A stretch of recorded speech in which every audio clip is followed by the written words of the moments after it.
గణితమంటే ఎందుకు ఇష్టపడితే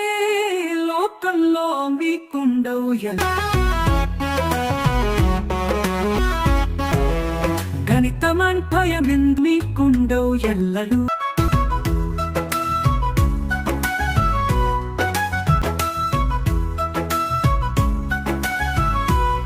బతుకులోని చిక్కులను తొలగించును లెక్కలు అవుతాయవి విరెక్కలు గణితమంటే ఇషల్లలు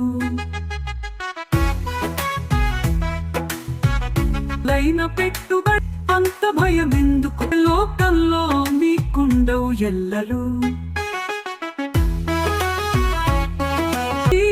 ఇచ్చి సాధించిన సమత కాలాన్ని కొలతలను ఇచ్చి సాధించిన సమత ప్రతి విద్యార్థికి सब जमा